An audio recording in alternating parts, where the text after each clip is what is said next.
Hello, Shinigami speaking. പറയണോ? കേൾക്കുന്നുണ്ടോ? ഉണ്ടോ? ആ കുട്ടനൊന്നൊരു ആത്മാവെ ചെരുപ്പിടാൻ കൂട്ടാക്കുന്നില്ല. അയാൾക്ക് എങ്ങനെയാണ് മരിച്ചതെന്ന് അറിയണമെന്ന്. ശരിക്കും പറഞ്ഞാൽ എനിക്കോ ഒന്ന് അറിയണമെന്നുണ്ട്. ശരി, പോസ്റ്റ്മോർട്ടം റിപ്പോർട്ട് കിട്ടാൻ വൈകും. വേഗം വന്നേക്കണം. Okay sir. നാറ്റിക്കരുത് കേട്ടോ. അങ്ങയുടെ പേര് കളങ്കപ്പെടുത്തുന്ന ഒന്നും ഞാനിവിടെ ചെയ്യത്തില്ല. എന്തിനാ ഈ കോട്ട്? സോറി, ഈ വേഷത്തിൽ അങ്ങോട്ട് പോകാൻ എന്നെ നിർബന്ധിക്കരുത്. അല്ലെങ്കിലേ കോമഡിയാ, ചുറ്റും കോമഡിയന്മാരും. Okay sir, thank you. വാസേട്ടാ, ദിനേശൻ എപ്പോഴാ വരിക? അതെനിക്ക് എങ്ങനെ അറിയാം? അല്ല, ദിനേശൻ വന്നാലല്ലേ. നല്ല ആളോടെ ചോദിച്ചു.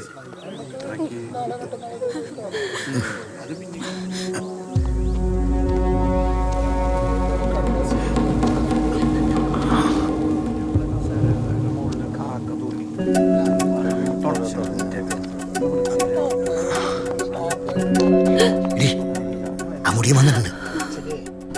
എന്തു അവൻ എന്നെ കാണാൻ വന്നേക്കുന്നല്ല, നമ്മുടെ കൊച്ചിനെ ശല്യം ചെയ്യാൻ വന്നേക്കുന്ന.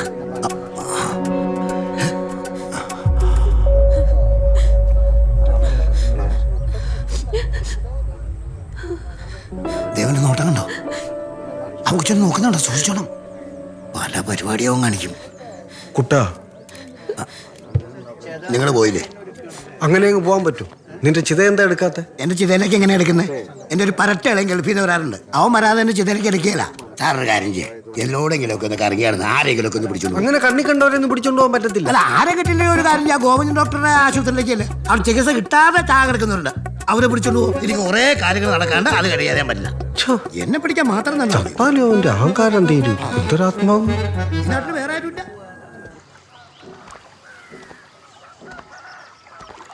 എൻ്റെ വാസു, എടാ, ഇതൊക്കെ സഹിച്ചിട്ട് എങ്ങനെ പിടിച്ചു നിൽക്കണത്? നിങ്ങൾ നടക്കണത് ഞാൻ കുറെ കണ്ടതല്ലേ. അനക്കൊന്ന് പൊട്ടിക്കറിഞ്ഞൂടാ, അനക്കൊന്ന് പൊട്ടിക്കറിഞ്ഞൂടെ?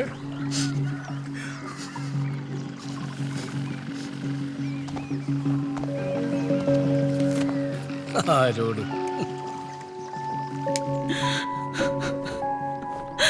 ചന്ദ്രി, എന്റെ കെട്ടിയം പോയപ്പോ എന്നൊന്ന് പറഞ്ഞ് ആശ്വസിപ്പിക്കാൻ ഈ കുട്ടേട്ടനും വാസേട്ടനും ഉണ്ടായിരുന്നുള്ളൂടി. ഇപ്പൊ എന്റെ കുട്ടേട്ടൻ പോയില്ലേ? അതെ, ആ സിന്ധുവിനില്ലാത്ത വിഷമാണോ നിനക്ക്? അപ്പൊ ഇനി വാസൂട്ടം പോയ നീ ഇല്ലാണ്ടാവോ? കൊള്ളക്കരച്ചും കാണിച്ച് നിൽക്കുക.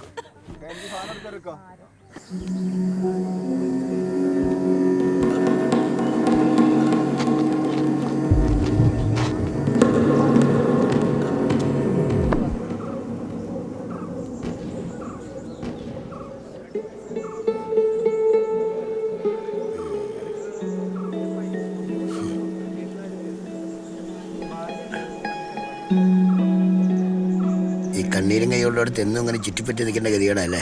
എത്ര ശമ്പളം കിട്ടിയാലും ഈ പണിക്ക് നിൽക്കണ്ടായിരുന്നു.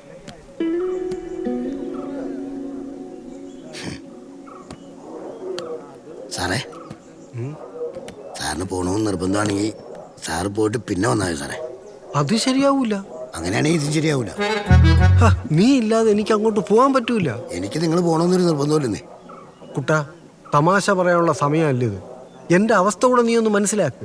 ഞാൻ വരാം, പക്ഷെ അതിനു മുമ്പ് രണ്ട് കാര്യങ്ങൾ എനിക്കറിയണം. രണ്ട് കാര്യമോ? ഒന്ന് മനസ്സിലായി, മറ്റെന്താ? അതൊരു രഹസ്യ കാര്യം പറഞ്ഞാലല്ലേ അറിയുള്ളൂ. പണ്ട്, വളരെ പണ്ട് പരശുരാമൻ കേരളം ഉണ്ടാക്കി എങ്ങനെയാണെന്നറിയോ? ഇതൊക്കെ ആർക്കാ കുട്ടാ അറിഞ്ഞൂടാത്തത്? നീ കാര്യത്തിലോട്ട് വാ. ഞാൻ കാര്യം തന്നെ പറയുന്നത്. അദ്ദേഹം അന്നൊരു മഴു എടുത്ത് അത്യാവശ്യം നല്ല വീശി ഒരു ഏറെറിഞ്ഞപ്പോഴാണ് കേരളം ഉണ്ടായത്. പിന്നെ നമ്മൾ ആ കേരളത്തെക്കുറിച്ച് മാത്രമേ ചിന്തിച്ചിട്ടുള്ളൂ, ചർച്ച ചെയ്തിട്ടുള്ളൂ. എന്നാൽ ആ മഴുവിനെ കുറിച്ച് ആരേലും ഓർത്തോ? ആ മഴു കാലങ്ങളോളം കുളത്തിലെ ചെളിയിൽ പൂണ്ടു കിടക്കുകയായിരുന്നു. ഇവിടെയല്ല, കന്യാകുമാരിയിലൊരു കുളത്തില്. ആ കുളത്തിൽ മീൻ പിടിക്കാൻ പോയ രണ്ടുപേര് മുങ്ങിച്ചത്ത്. ചെളിക്കുള്ളിൽ പൂണ്ട് കിടന്ന് അവരെ രക്ഷിക്കാൻ വേണ്ടി ചിലർ കുളം കൊണ്ട് പറ്റിച്ചു. അവിടെ നിന്നും ആ മഴു കിട്ടി. കോടുകൾ വിലമതിക്കുന്ന ആ മഴു ഇപ്പൊ എൻ്റെ കയ്യിലുണ്ട്. വിശ്വാസം വരുന്നില്ല അല്ലേ? എങ്കിൽ കേട്ടോ, ഞാൻ ആ മഴു എൻ്റെ വീടിൻ്റെ ഒരു മൂലയിൽ ഒളിപ്പിച്ചു വെച്ചിട്ടുണ്ട്. ഒരാളത് വാങ്ങാന്ന് പറഞ്ഞ് ഏറ്റിട്ടുണ്ട്. അത് കൊടുത്താൽ പിന്നെ ഞാൻ കോടീശ്വരനാ. അത് കൊടുക്കാൻ സാറിന് അനുവദിക്കണം. എൻ്റെ ഭാര്യ മോളും സമാനമായിട്ട് ജീവിക്കണേണ്ടിട്ട് എനിക്ക് സാറിനൊപ്പം വരാമല്ലോ. കുട്ടാ, നീ എന്താണ് ഈ പറയുന്നതെന്ന് നിനക്ക് വല്ല ബോധമുണ്ടോ? പരശുരാമന്റെ കയ്യിലെ മഴു നിന്റെ കയ്യിലിരിക്കുന്നെന്നോ? ഞാൻ കാണിച്ചു തരാം. മഴുവൊക്കെ കൊണ്ട് അവിടെയാണോ വെക്കുന്നത്? ഇവിടെ അല്ല, എൻ്റെ വീട്ടിൽ ഒരു മൂലയിൽ. ആരെങ്കിലും വരടാ. ഇവിടെ നിന്ന് ആരും വരില്ലടോ. വെള്ളം കുറച്ച് ആ, അതവിടെ നിക്കട്ടെ. നീ കാര്യം പറ. കാണിച്ചതാ. ഇതിൻ്റെ അടിയിലുണ്ട്, എനിക്ക് എടുക്കാൻ പറ്റൂല്ലോ. എന്നാ അവിടെ ഇരിക്കട്ടെ. നിനക്ക് ഈ മഴു എങ്ങനെ കിട്ടി? ഈ പുരാവസ്തുക്കളൊക്കെ സൂക്ഷിക്കുന്ന ഒരാളുടെ അടുത്ത് പെയിന്റിന്റെ പണിക്ക് ഞാൻ പോയി. അയാൾ തന്നെ എനിക്ക് മഴു. മനുഷ്യ സ്നേഹിയായ ഒരാളാ. ഞാൻ നന്നായിക്കോട്ടെ എന്ന് തന്നായിരിക്കും. എടാ എന്റെ കുട്ടാ, നീ പത്രമൊന്നും വായിക്കാറില്ലേ? അവനൊക്കെ ഭൂലോക ഉടായിപ്പാ. ആയിക്കോട്ടെ, അയാൾ ജയിലിലാണെന്നും എനിക്കറിയാം. പക്ഷെ എൻ്റെ കയ്യിലുള്ള മഴു ഒറിജിനല്ല. ഒരു കോടീശ്വരൻ അത് കണ്ട് കച്ചവടം ഉറപ്പിച്ചതുവാ. അയാൾക്കത് വിദേശ മാർക്കറ്റിൽ നല്ല വിലയ്ക്ക് കൊടുക്കാൻ പറ്റുമെന്ന്. നല്ല ഒരു തുക എനിക്ക് അഡ്വാൻസ് തന്നതുവാ. കൊലബദ്ധ കാണുങ്ങ ദേഹത്ത് മുറിവ് കാണില്ലേ? അതിനൊക്കെ അത്ര സൂത്രണ്ടോ. മുറിവേൽപ്പിക്കാതെ കൊല്ലാലോ. മുഖം നോക്കിയിട്ട് ശ്വാസം മുട്ടിച്ച് കൊന്നായിട്ട് എനിക്ക് തോന്നുന്നത്. ആ, എന്തായാലും പോസ്റ്റ്മോർട്ടം റിപ്പോർട്ട് വരട്ടെ, അപ്പൊ അറിയാലോ. ആ വരട്ടെ, അപ്പം കാണാം. സാറേ, സത്യമായിട്ടും കുട്ടാ എനിക്കറിയില്ല കേട്ടാ. നിന്നെ പോലെ തന്നെ നീ എങ്ങനെയാണ് മരിച്ചതെന്ന് അറിയാൻ എനിക്കും ആഗ്രഹമുണ്ട്. എന്നാ പോസ്റ്റ്മോർട്ടം റിപ്പോർട്ട് വരട്ടെ. അതിൻ്റെ ഇടയിൽ ഈ മടുക്കച്ചവടം നടക്കുവാണെങ്കിൽ ഞാൻ ഹാപ്പിയാ.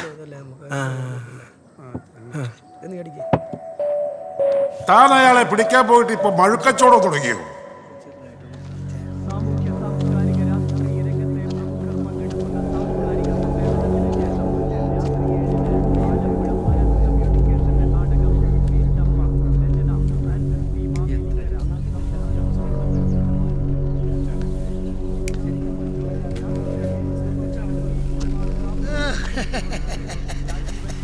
എടാ നാറി തുപ്പലെന്നൊക്കെ കൊണ്ടുതന്നെ നെഞ്ചത്തേക്ക് വെക്കേ. 10 പൈസയുടെ ഉപകാരമില്ലാത്തവൻ. അവന്റെ അത്തപ്പൂക്കളോ ആ നോക്കണ്ടോ, ഞാൻ എല്ലാം കാണുന്നു. നാട്ടുകാരെ കാണിക്കാൻ നടക്കുന്ന. എന്തു പറ്റി? ജീവിച്ചിരിക്കുമ്പോൾ ഒരു 100 രൂപ കടഞ്ഞു വെച്ച് കഴിഞ്ഞാൽ ഇല്ല എന്ന് പറയുന്ന ഒരുത്തൻ ഒരു റീത്തും ചെന്നുകൊണ്ട് വന്നോക്കുക എന്റെ നെഞ്ചത്തോട്ട് വെച്ചാൽ സെക്കൻഡ് ഹാൻഡ് ആണ്. ഏതോ ശവത്തെ നിർത്തുകൊണ്ട് വന്ന് അതെനിക്ക് ഉറപ്പാ. എന്നിട്ട് പെട്ടി എപ്പോഴും ഇങ്ങനെ കൊണ്ടു നടക്കുന്നത്. എവിടെയെങ്കിലും വെക്കത്തില്ലേ?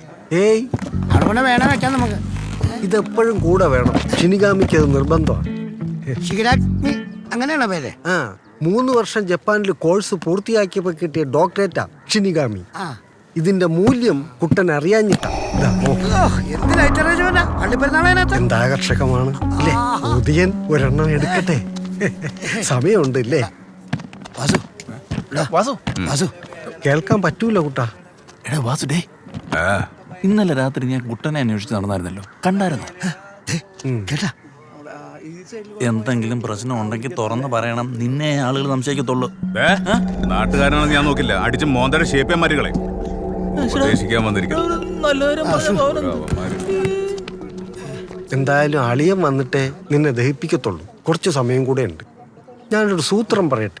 എന്നതാ? നീ എങ്ങനെയാ മരിച്ചത് നമുക്കൊന്ന് അന്വേഷിച്ചാലോ? എവിടെ അന്വേഷിക്കാൻ? എന്നാലും മരിക്കാനൊരു കാരണം വേണ്ടേ? എന്നാൽ എന്തൊക്കെയാ ഉണ്ടായെന്ന് നീ ഒന്ന് ശരിക്കും ആലോചിച്ച് നോക്കിയേ. വല്ല തുമ്പും കിട്ടിയാലോ?